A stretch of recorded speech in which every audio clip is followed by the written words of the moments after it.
natin ngayon, God first. Sabihin nga natin, God first. Yung with action, God first.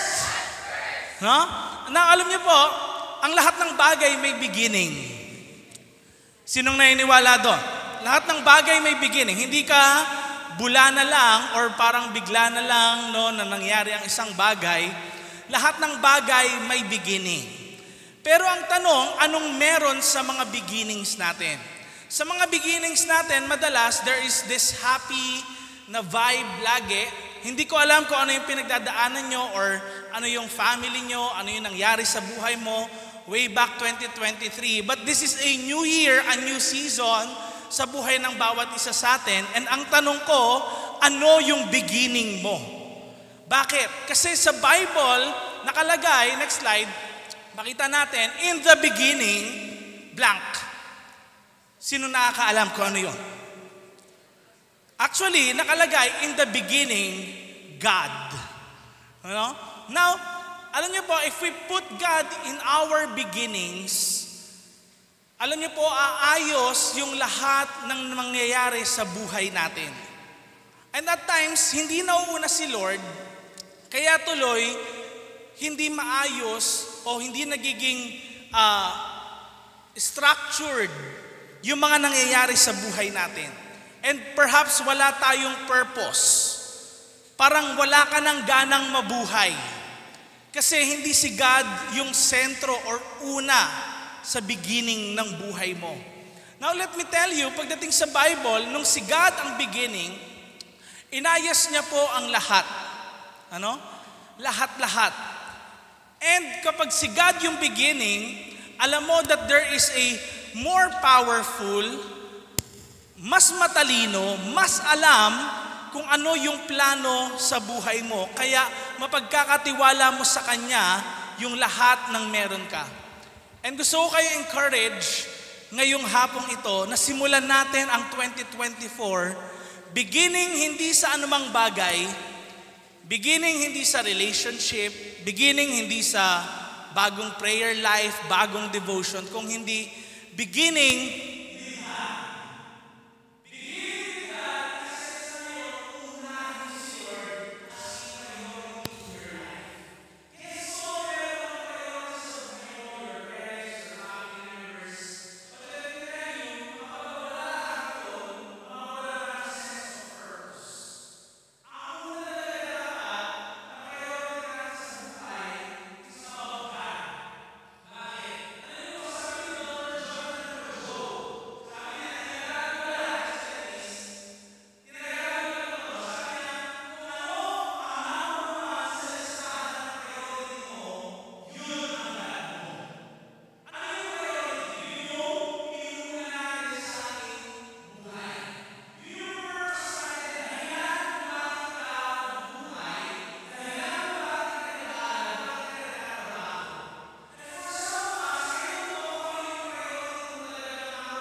bukas?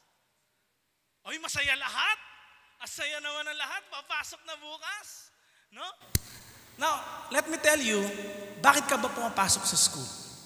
Dahil sabi lang ng magulang mo, paano kung wala nang magulang mo na nagsasabi? Paano kung wala na yung inspiration mo? Paano kung lumipat yung crush mo sa ibang school? What is your priority? Bakit mo ginagawa yon? Ano yung purpose mo? Kung ang reason ay hindi para mag-glorify si God, then hindi number one si God sa buhay mo. Again, kung hindi reason na kung saan number one si God kaya mo ginagawa ang isang bagay, hindi number one si God sa buhay mo. And most of us are maybe Christians. Sinasabi natin, I'm a Christian, I'm attending church. But let me tell you, marami sa atin, hindi talaga number one si God sa buhay. And kailangan kaya tayo ngayon umaattend ng church, gusto kasi natin maging number one ngayon, si Jesus sa buhay natin, dahil ayaw natin mangyari yung 2023, kung same lang yung priority natin ng 2023, walang mangyayari sa 2024, same lang noong 2023. Nakuha niyo ba, mga kapatid? Kung same lang yung commitment mo and love mo, and ganun din naman yung service mo noong 2023, at hindi aangat ngayong 2024, then nothing will change.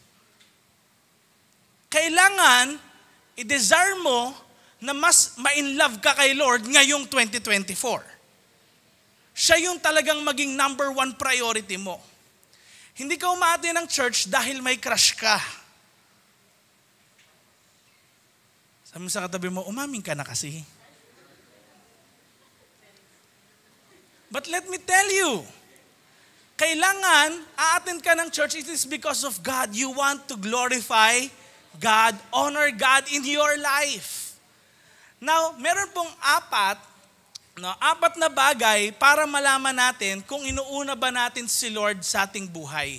Ilan yon? 4. Okay? Number 1, kinikilala mo na ang Diyos ang creator ng mga beginnings.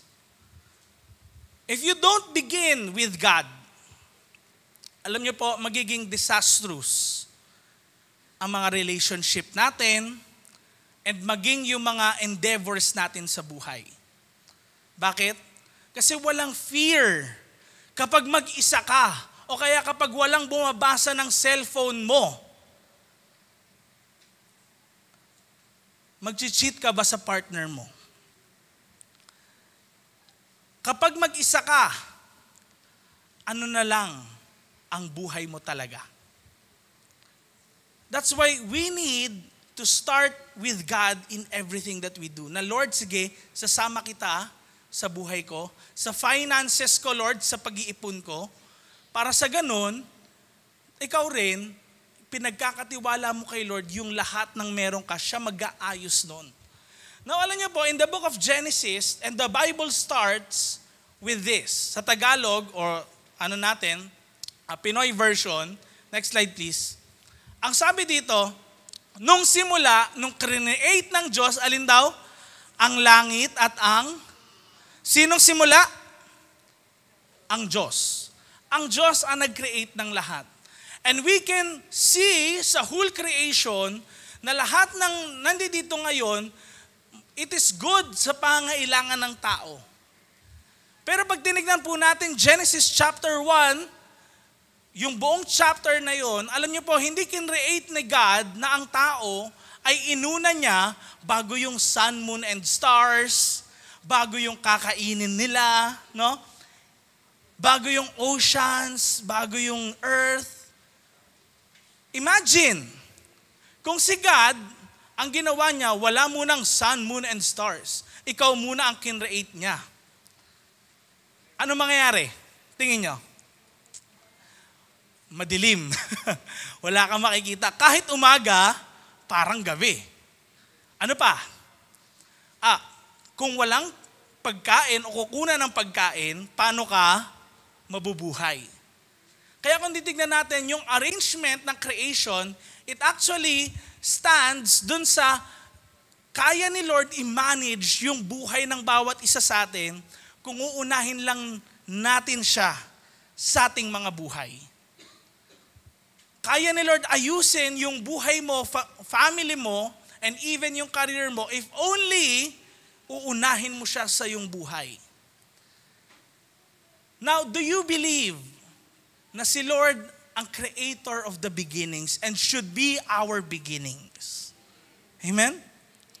Start ngayon 2024 na hindi mo ginagawa na nag-aaral ka para sa career mo, sa sarili mo, o sa pamilya mo. Those are good things. Pwedeng number 2 and number 3, number 4 yun, and so on and so forth. Pero number 1, dapat ang reason mo kaya mo ginagawa yung bagay na yon is what? You want to glorify God. Kasi kung para kay God yon, gagawin mo yung best mo. Kung para kay God yon, hindi mo half-heart ang isang bagay. Na kapag nag-away kayo ng parents mo, ay tinatamad na ako mag-aral, ayoko na lang mag-aral. Ay hindi ko sila bibigyan ng ano ngayon. Yung mga kapatid ko, hindi ko sila bibigyan ng share ko sa kanila kasi magkaaway kami ngayon. Oo nga, number 1 sila sa priority mo, pero pag may nangyaring hindi magandang situation, pwedeng mahati ngayon yung puso mo sa kanila. Now, if uunahin mo si God sa buhay mo, regardless of what, ma-achieve mo yung greater things that He wants you to experience. Amen? Now, number 2, na gusto ni Lord na makita sa buhay natin dahil kailangan nakikita natin to sa buhay natin talaga bilang Christians. Ano yon? Humingi ng patnubay sa Diyos sa paggawa ng desisyon. Humihingi ka ba ng patnubay kay Lord sa paggawa mo ng desisyon? Or it's often ganito nangyayari. Lord, nakapag-decide na ako. Kaya Lord, gabayan mo na lang ako. No? At times, yun yung nauuna in our life. Lalo na sa mga major decisions natin sa buhay. Ano yung course na kukunin mo ngayong taon na ito?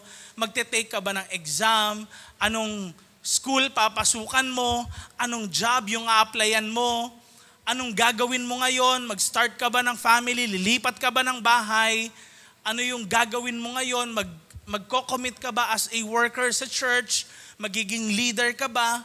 And at times we do not ask God. Hindi natin tinatanong ang Diyos, Lord, tutulungan mo ba ako? Anong kalooban mo sa bagay na ito sa buhay ko? Dahil kailangan natin yung patnubay ng Diyos sa ating mga buhay. Alam niyo po, at times, kaya tayo hindi humihingi kay Lord ng kalooban niya o hindi natin tinatanong, Lord, kung kalooban mo to, dahil hindi naman natin siya inaalaw o hindi natin inaalaw yung kalooban niya. Yung nasusunod kagad, yung atin. Lagi kagad, meron na tayong desisyon tapos doon lang natin papaalam. Parang ganito, no? Nag-decide ka na magpaalam sa parents mo. Sabihin mo, Ma, pupunta akong party ha. Pero hindi mo tinanong, Ma, dapat ba akong pumunta doon o hindi? Kaya tuloy, ano nangyayari? Napapagalitan ng magulang. For most of us, decided na bago pa magpaalam. Di ba? Tatanungin tayo ngayon, bakit ka pa nagpapaalam sa akin? Decided ka na. Now, humihingi ba tayo ng patnubay sa Diyos sa mga decisions natin? Kasi there are decisions na merong parang maganda. No? Things that are good. Kumikita ng malaking pera. Good yan. Di ba? Nakakatulong sa kapwa. Good yan. But the thing is, ang tanong, kalooban ba ng Diyos sa buhay natin? Paano natin malalaman na kalooban ng Diyos ang isang bagay na yon sa buhay natin? Kasi at times, ganito no, maganda. Again, sabi ko, maganda kumikita ng pera. Paano nga kung pagda-drug lord yun? kumikita ng pera, di ba? Okay. Acceptable dahil bakit? Nakakatulong ka sa kapwa mo. Marami kang pusher eh. Pero ang tanong, paano naging kalooban ng Diyos yun? Nakuha ho ba natin? Paano magiging kalooban ng Diyos ang isang bagay? Okay, papasok ka sa relationship, maganda. Acceptable ba yun? Anong sabi ng parents mo? Anong sabi ng leader mo? Then, tignan mo rin, kalooban ba ng Lord sa buhay mo yon? Now the thing is, nauna nga sa atin lagi yung decision bago natin tanungin si Lord sa mga bagay na yon. Bakit? Kasi hindi tayo totally nagtitiwala kay Lord. Alam niyo po, sabi ng Proverbs 3 chapter 5, sabay-sabay nating basahin. Verse 5 muna. 1, 2, 3, go. Magtiwala ka kay Lord ng buong puso at huwag kang umasa sa sarili mong. Sino sa inyo, yung alam mo na, pagdating dyan, alam ko na yung mga galawan dyan, alam ko na yan. Basta pag nag-start ako ng business, nag-apply ako ng ganito, okay na to, planado na lahat. Sinong ganun? But the thing is, ang sabi ngayon, tingnan nyo, no, magtiwala ka kay Lord ng buong puso. Paano tayo makakapagtiwala kay Lord? Lord, hindi ko po alam kung kalooban niyo to. Tatry ko po mag-apply doon. Kung kalooban niyo to, Lord, ma-accept ako. And papabor to sa schedule ko. Hindi to mahadlangan yung pagsiserve ko sa inyo. At times, there are things that are good and acceptable, pero hindi will ni Lord. Nung binigay na, meron ka na nga, nakuha mo na yung blessing na gusto mo, job na gusto mo, school na gusto mo, ang tanong, paano ba nagiging will ni Lord yon kung hindi ka na nakapaglingkod sa Kanya? Nakapunta ka pa ba ng church? Nakapagbasa ka pa ba? Dahil ba dun sa ginawa mo na yon, napalalim ba yung relationship mo kay Lord o napalayo ka? Now, sabi sa verse 6, sabay-sabay nating basahin. 1, 2, 3, go. Sa lahat ng gagawin mo, hayaan mo siyang mag-lead sa iyo at ituturo niya sa iyo ang dapat mong gawin. Now, hindi po ito yung bubuklat ka sa Bible. Lord, saan ako pupunta? Pagbuklat mo ganun, sa left. Hindi po. Hindi nakikita sa Bible na, okay, lilipad daw ako, pupunta ako ng ibang bansa. Hindi po ganun. Kung hindi, paano ito, ililid tayo ni Lord? In our hearts, meron tayong conscience. Nung ngusap si Lord sa buhay ng bawat isa sa atin, deep inside our hearts. And then, syempre, meron din tayong mga leaders. Meron tayong family members. Kailangan pakinggan mo rin sila. But first, kailangan yung prayer mo is, Lord, may plano po ako. Pero ano pong plano mo ba sa buhay ko? Kasi dito ngayon makikita kung ikaw ba talaga ay pinapailalim mo yung kalooban, yung buhay mo sa kalooban ng Diyos. Bakit po kailangan ito? Tignan nyo. Anong sabi niya? Verse 7. Sabay-sabay nating basahin. 1, 2, 3, go. Huwag mong isipin marami ka ng alam. Sundin mo si Lord at lumayo ka na sa masama. Verse 8. Pag ginawa mo yun, magiging healthy ang katawan mo at lalakas ang iyong mga buto. Now, tingnan niyo po this comes with a promise. At times, pag tayo nagbasa ng Bible, ang kinukuha lang natin yung, okay, magiging healthy ang katawan ko at lalakas ang buto ko. Thank you, Lord. Di ba? Sinong gusto nun? Magiging healthy siya. Konti lang. Konti lang, kailangan yung may gusto nun. Come on. Okay. So ngayon, kung gusto mo yon, merong condition. Nakuha natin, may condition. Ano yon? Kailangan magtiwala kay Lord. Kailangan sa lahat ng gagawin natin, hayaan natin siya na mag-lead sa atin. Aalis ka ba doon sa trabaho mo ngayon? Ikaw ba ngayon, lilipat ka ba? I-ask mo si Lord sa lahat. Hindi naman yung, Lord, kakain ba ako? Hindi. Sa mga importanteng desisyon sa buhay mo. No? Now, bakit to kailangan? Dahil dito makikita ngayon kung una ba talaga si Lord sa buhay natin. Again, it's 2024. And sino ba makapagsasabi sa atin dito na, okay, noong 2023, yung buhay ko talagang totally committed kay Lord. Baka nga marami tayong reservation eh. But the thing is, ang gusto natin ngayon, umangat yung level ng spirituality natin. Hindi pa patay, kundi pabuhay. Amen? Hindi yung, pawala ng pawala, parang shadow na lang bigla. Kailangan ngayon kay Lord, talagang alive tayo, on fire tayo sa paglilingkod dahil ito yung gusto niya sa buhay natin. Ayaw niya na andap-andap lang yung paglilingkod mo sa Kanya. Now, number 3, ang sabi, point number 3, kailangan para masabing meron nga tayong relasyon kay Lord na una siya sa buhay natin, kailangan meron kang sinimula na relasyon sa Diyos na merong pagtitiwala. Now, etong relasyon, marami tayong relasyon sa kapwa natin. Pwede ang relasyon mo sa kapwa mo, friend. Pero may level yun. Di ba? O ito. Kaya mo ba, kung meron kang bahay or isang precious na bagay, ipagkatiwala doon sa taong yun?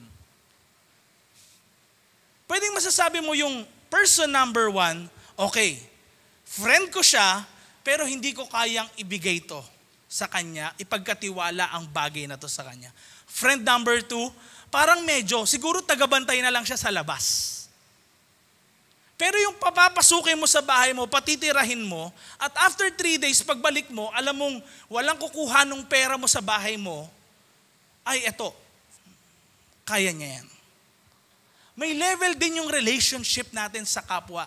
Kung paano may level yung relationship natin sa kapwa, ganun din may level yung relationship natin with the Lord.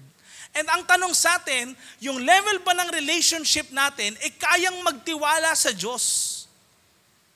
Na Lord, ito yung buhay ko. Hindi ko po alam kung ano yung pwedeng mangyari. Hindi ko po alam, Lord, yung career ko na tatahakin. Pero Lord, kayo po yung bahala. Kaya ba natin gawin yun? Tignan mo na lang. Kung meron kang bahay, iiwan mo 3 araw. Pupunta ka sa malayo. Wala kang CCTV sa bahay, hindi mo kilala mga kapitbahay mo. Tapos, sabi mo dun sa friend mo, sige, doon ka muna tumira sa bahay, bantayan mo for 3 days. Aalis lang ako.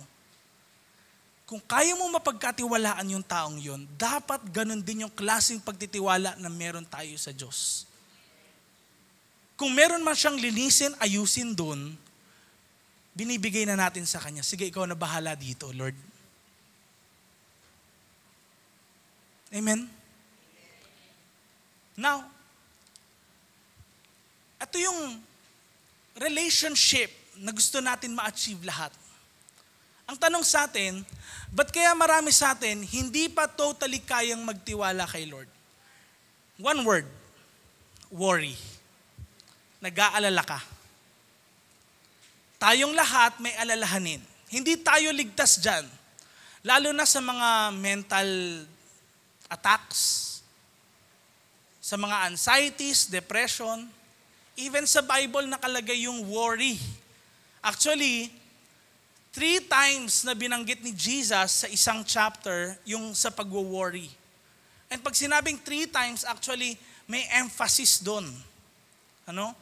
Sa pag-worry. Tingnan natin ang Matthew chapter 6. Okay?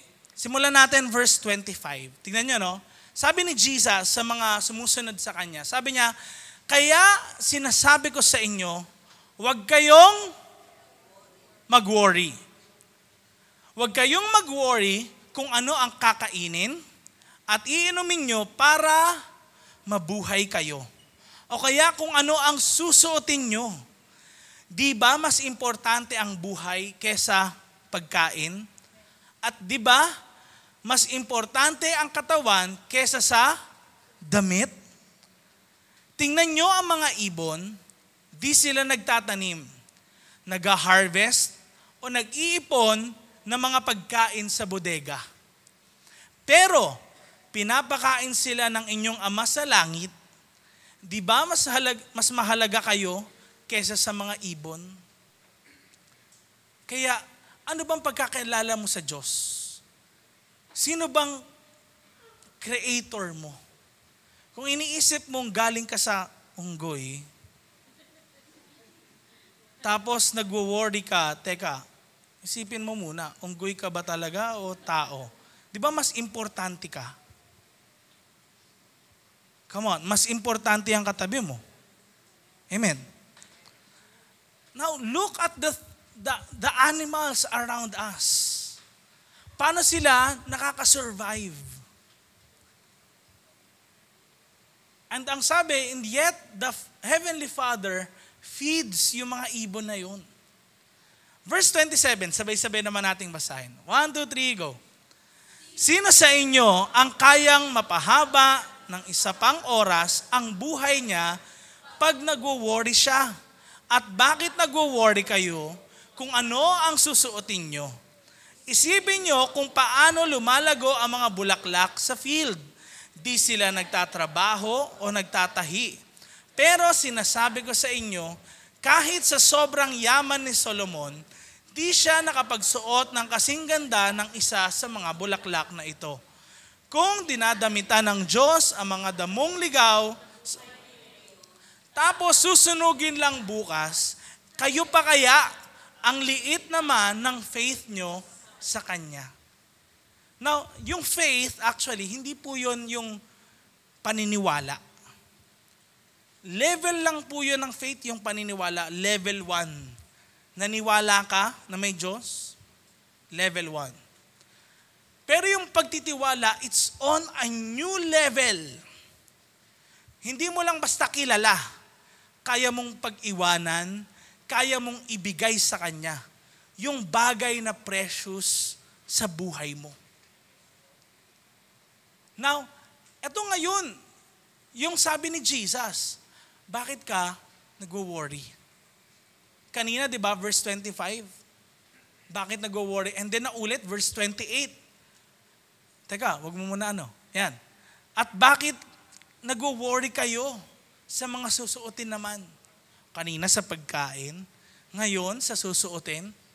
Bakit daw nagwo-worry? Ano yung mga bagay na yun? Pagkain, susuotin? Diba? Ano yun? Necessities. Mga pangangailangan. Ano ba mga kailangan natin sa ating buhay? Yung mga bagay na yun, simple things. But the thing is, ito yung pangako ng Diyos sa buhay natin.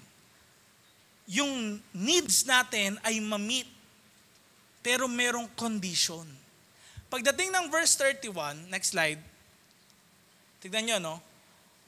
Verse 31, inulit na naman, ika-third time, na ano daw, huwag kayong mag-worry, na baka kapusing kayo sa mga pagkain, sabay niyo po ako, pagkain, inumin, o damit. Mga Gentiles lang ang nag-worry sa mga ganong.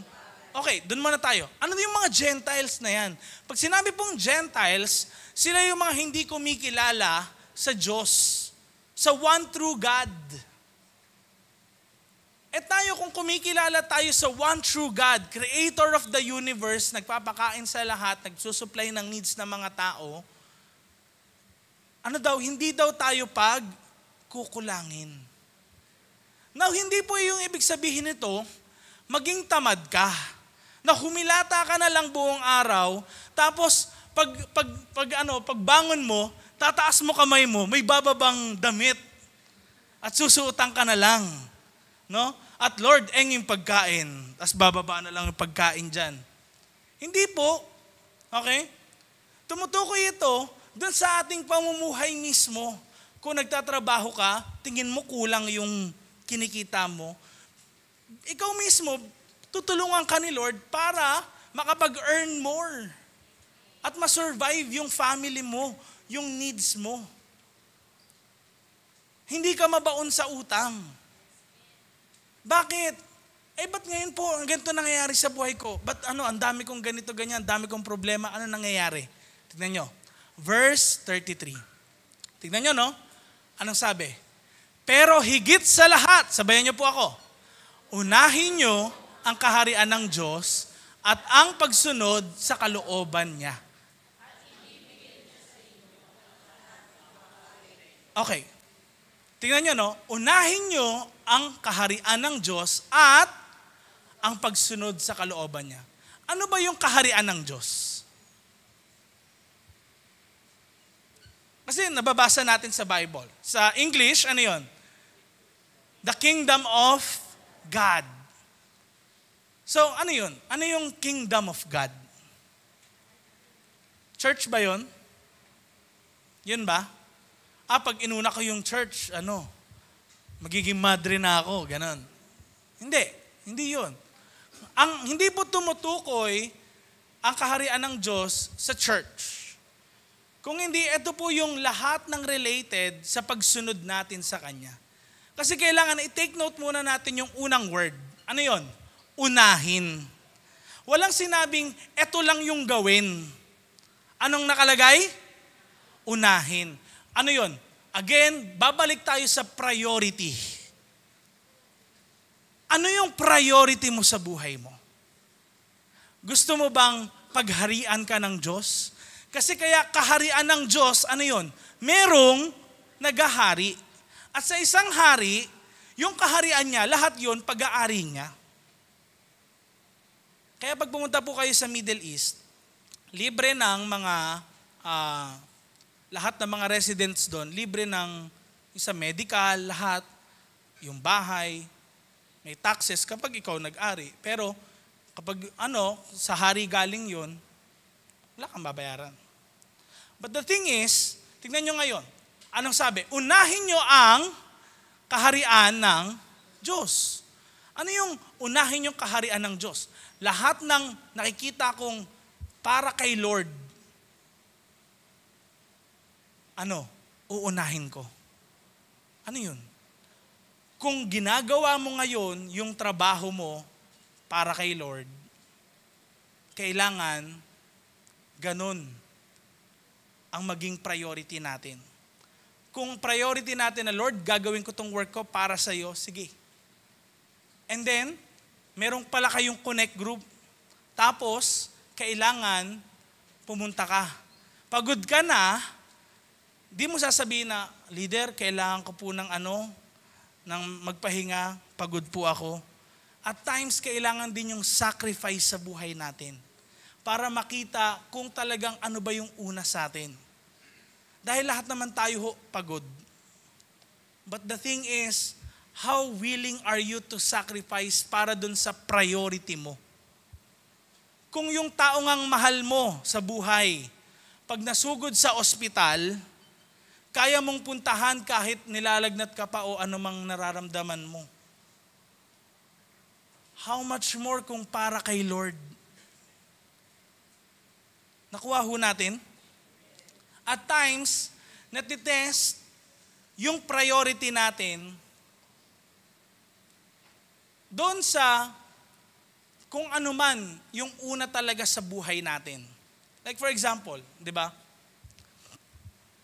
Nung bata po ako, alam naman natin, mga nanay natin, nagpapakuha ng puting buhok. O, ako lang ba yung ganun? O, may ganun din? May ganun din? Sige, come on. Sino nakaka-relate? Okay? O, magkano bigay sa inyo? Piso. Okay? Binigay ba? Hindi. Okay. Tingnan nyo ngayon, Tingnan nyo, bakit nyo gagawin yung bagay na yon? Dahil ba mahal nyo yung nanay nyo? Mahal kita, kaya tatanggalan kita ng puti.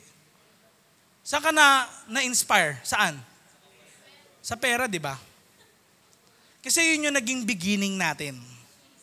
Di ba? Yun yung priority natin. Kahit gaano kadami yan, wow, nakaka 100 pesos na ako, ma. Di ba? Kasi bakit? Yun yung natin, una sa buhay natin eh.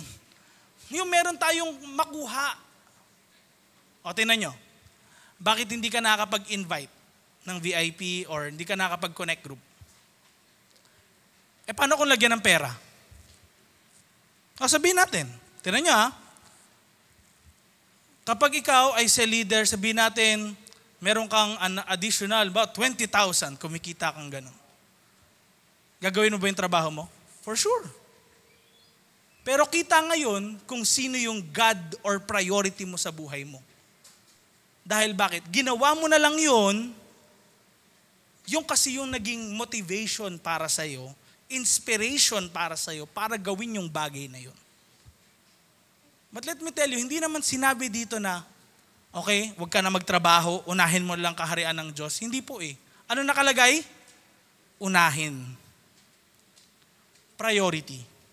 Lord, mag-work ako. Kailangan kailangan kumita ng pera Pero gagawin ko yung work ko na nakaka-glorify sa'yo. Kaya tignan nyo. At ang pagsunod sa kalooban niya. Ano yung pagsunod sa kalooban niya? Ano ba yung kalooban ng Diyos? Mag-glorify siya sa ginagawa mo. Paano siya mag-glorify? Hindi lang sa, okay, ginawa ko yung best ko. Nag-glorify siya kung ikaw rin, i-spread mo yung pagmamahal ng Diyos sa buhay ng bawat isa. Kasama yon sa kalooban ng Diyos. At tingnan niyo po yung pangako. Tingnan niyo yung pangako ano? Ano yun? Ibibigay niya sa inyo ang, ano daw? Yung pagkain lang, yung inumin wala. Ganun ba? Yung damit, yung ibang pangailangan lang, yun lang. Kaya at times, maugulat kayo, may mga ibang merong sobra-sobra na lahat. Pera, kayamanan, pag-aari. Pero ang tanong, may peace ba? Kasi ito po kung aanalisahin nyo po dyan, from verse 25 hanggang 31, tumutukoy po yan sa lahat ng pangangailangan. Take note, pangangailangan. Hindi po pangangailangan lang yan particularly talaga sa physical, pero holistic yan. Bakit? Kung may nakakain ka araw-araw, may damit, may naiinom, lahat ng pangangailangan mo natutugunan. Ano yun? Wala kang sakit ng ulo. Pangangailangan, ibig sabihin, hindi ka makakasurvive pag wala nun. Tignan nyo, no? Hindi ka makakasurvive pag wala nun. Ang hirap mabuhay pag wala ka nung pangangailangan mo. Kasi nga, kailangan mo Nakuha nyo? And we wonder, bakit mayroong mga taong tingin natin, nasa kanila lahat ng maiisip natin, family, pag-aari, pero walang peace of mind. And the Bible says, our God is the Prince of Peace. Siya kasi yung nagbibigay nun sa atin. Sa lahat. Ang tanong, may kondisyon kasi. Uunahin mo ba ang kaharian ng Diyos? At ang pagsunod sa kalooban niya? Tanong mo katabi mo, uunahin mo ba?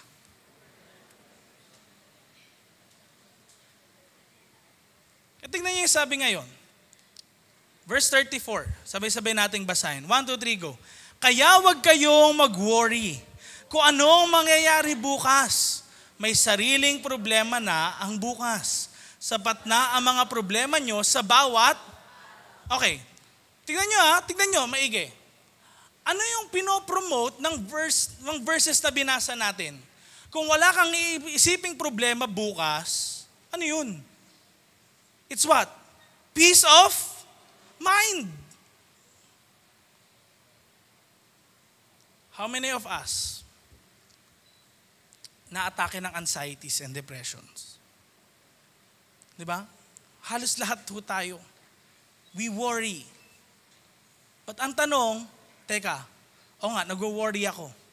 Pero ano bang part ng buhay ko yung hindi ko inuuna ang kaharian ng Diyos. Kasi pangako niya yun eh. Pangako niya yun. Sabi mo sa katabi mo, pangako ng Diyos yun. Na ibibigay niya lahat.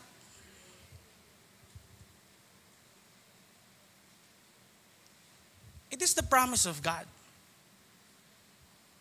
Kaya, lahat din tayo nakakaranas ng ganyan. Sa totoo nga po, nung pinreach ko po ito sa Kabuyaw, sabi nung isang member natin, sabi niya, Pastor, alam niyo po yung bagay na yan, mahirap gawin eh. Mahirap unahin talaga si Lord. Sabi ko, totoo po. Kaya niya nga inuutos eh. Pero kung tayo ngayon, anong gagawin natin? Hindi ba natin kaya? Kung di natin kaya, gawin natin at gawin, subukan ng subukan. Kasi bakit? Pag hindi natin sinubukan na unahin siya, hindi naman niya uutos yan eh. Na di natin makakaya. Kaya niya inutos yan, makakaya natin. By His grace. Amen? And ngayon, 2024, tapusin na natin yung nangyari nung 2023 and so forth nung noon, na hindi natin nauna si Lord. This year, sabi ni Bishop, di ba, ito daw taon na to, is a year of worship. Yung paglilingkod natin kay Lord, uunahin natin siya sa buhay natin. Above everything. Hindi ibig sabihin nito may klase ka, tapos may service, di ka napapasok ng klase mo. Hindi po. Unahin mo si Lord sa lahat. Kung may free time ka, umating ka ng church at huwag kang liliban, huwag kang malilate. Kung talagang meron kang time, at maglaan ka ng time, huwag mong hihindian. Amen? Kasi kailangan unahin natin ang kaharian ng Diyos. Kaya ngayon, number 4. Next slide. Paano malaman, pang-apat, na sentro or priority natin ng Diyos? Si Lord mismo, siya yung sentro ng plano natin. May plano ka. Pero anong foundation nun? Kanino umiikot yun? May magaganda kang plano. Pero para kanino ba yun? Para kanino mo nga ginagawa yung mga plano mo? Ngayon, sabi ng Proverbs chapter 16 verse 1. Sabay-sabay nating basahin. Ang ganda nito, no? Sabi niya, sabay-sabay natin. 1, 2, 3, go. Nagpaplano ang tao, pero si Lord, okay. Meron ba kayong mga naging plano sa buhay nyo, tapos hindi natuloy? Probably, dahil may di maganda nangyari. And kailangan natin ibalik alaala sa atin yung mga nangyari noon na hindi hinayaan ni Lord na ituloy sa buhay natin.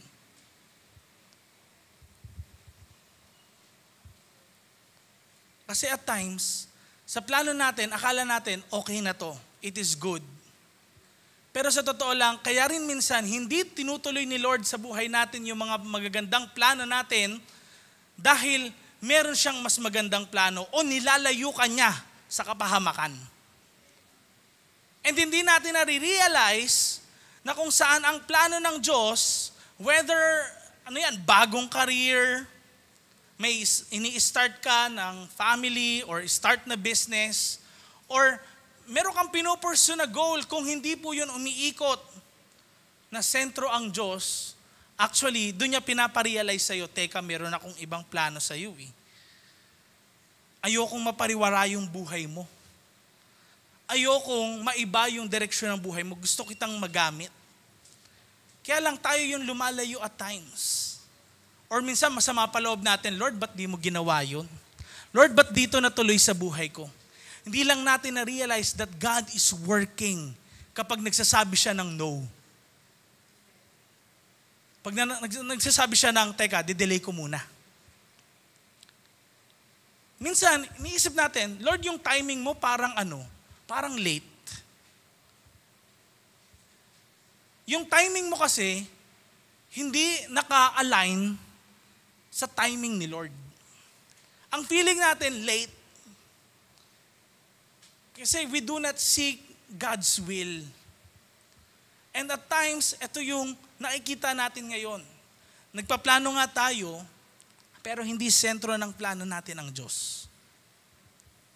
Paano natin gagawing sentro ng plano natin ang Diyos?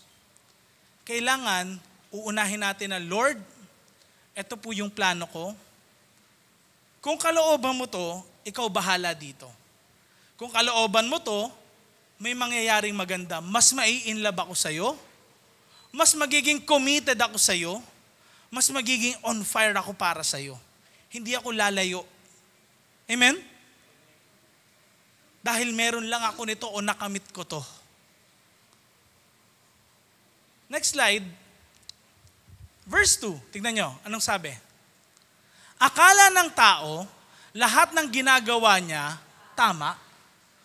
Pero, alam ni Lord kung ano talaga ang nasa puso niya.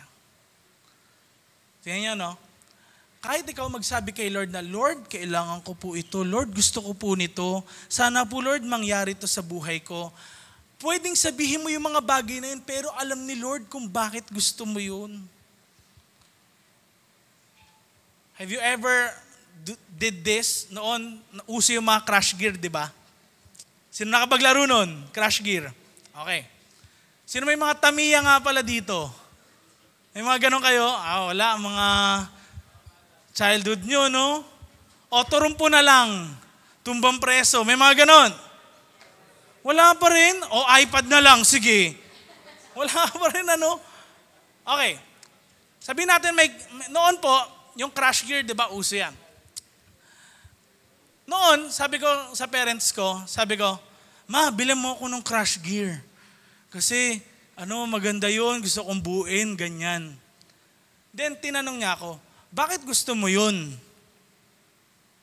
Pero sa loob-loob ko, alam niyo po, loob-loob ko nun, para mapakita ako sa mga kaibigan ko sa school. Mapagmalaki ko sa kanila, meron akong ganito, mas better sa kanila. Di ba? Kaya pala nagpapabili, hindi dahil sa parang may gusto mo lang, dahil meron ka mapaglaruan. Kung hindi, may pride. Baka gusto mong magmataas, gusto mong ma-improve sa iba. Gusto mong mapahiya sila. Kaya mo gustong ma-attain to. Tapos hindi na-allow ni Lord. Bakit? Alam niya yung puso mo eh. Sabi mo sa katabi mo, alam ni Lord yung puso mo.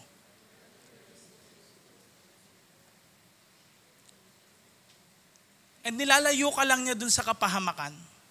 Bakit? Most of us, hindi natin na-realize that God does not look on what we say or what we do. God looks at the heart. Kaya itong mga tinutukoy po natin na ito pagiging sentro si God sa buhay natin, it's a heart issue. Because God looks at the heart. Next slide, verse 3. Sabay-sabay nating basahin. 1, 2, 3, go. Ipagkatiwala mo ang mga ginagawa mo at gawing niyang successful ang mga ito. Tingnan niyo, pangako ng Diyos yan. Ipagkatiwala kay Lord ang ginagawa. Again, ano yung sabihin ng pagkatiwala? Kaya mong ibigay. Lord, hindi ko alam, pero ito, kaya kong i-give up sa'yo. Lord, ikaw yung maging sentro. Hindi ko na po alam eh. Lord, ano ba yung plano mo sa akin? Sige Lord, para sa'yo, ito. And kung will sa'yo na umalis at lumipat, pagkatiwala mo kay Lord. Kung will ni Lord na mag-move on, pagkatiwala mo sa Kanya.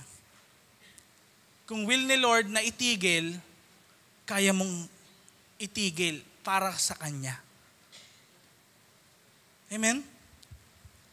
Now, ano yung mga bagay na yon na naghihinder sa buhay ng bawat isa sa atin para hindi maging priority natin si Lord? Sabi ng mga nakausap kong mga leaders natin, ang hirap pastor. Kasi priority, madalas sinasabi natin si Christ number 1. Kaya lang number 2, pwedeng family, pwede ring sarili. Number 2 and 3, parang nagpapalitan po, sabi nila. But the thing is, hindi ganun yung gusto ni Lord na nagpapalitan eh. Ang gusto niya talaga siya yung number 1. And it's either, yes Lord, or sorry Lord, next time na lang. It's either, Lord, gusto ko mula sa taon na ito, sisimulan kong sundin ka sa buhay ko. Or Lord, simula pa lang ng taon, next year na lang ulit. Tas makakailang next year na, wala pa ring pagbabago. You know what? Yung decision natin, it must start today. Amen? It must start today. And hindi ko alam yung buhay niyo po, bago kayo pumasok dito, perhaps nagbabalak na kayo, di na ako babalik sa church na to, no? O kaya meron kang nasa isipan na, baka di na ako mag-worker, ayoko na maglingkod, tinatamad na ako, ang dami kong struggles here and there. Teka, ano bang priority mo? Ano bang priority mo? In the Bible, even si Jesus came against sa mga mahal natin sa buhay. No one would come after the Lord. Hindi pwede makasunod kay Lord daw yung mga nagmamahal din sa kanilang mga magulang, mga anak, mga kapatid, sa kanilang mga asawa. Hindi makakasunod daw kay Lord kung mas mahal nila yung mga family members nila other than God. Si God dapat yung nasa taas and then next lahat. Bakit? Most of the time, ganito nangyayari sa atin. We love the creation more than the Creator. We love the blessing, hindi yung nagbibigay ng blessing. We love, kung ano yung finished product, hindi yung gumagawa ng mga finished product. Kung sa chef, gusto mo yung pagkain, hindi yung chef na nagluluto ng sandamakmak na pagkain. And at times, ganun yung buhay natin. But 2024, it's time to change. It's time to change.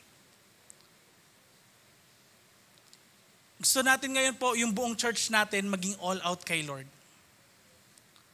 Kung yung commitment natin, ganitong level ng 2023, kailangan 2024, ganun na. And we must never be the same again. Amen? Ang hirap na tumanda, paurong. Tumatagal ka kay Lord, umuurong yung level mo. Kung isang taon ka na kay Lord, kailangan lumalago ka. Amen? Amen?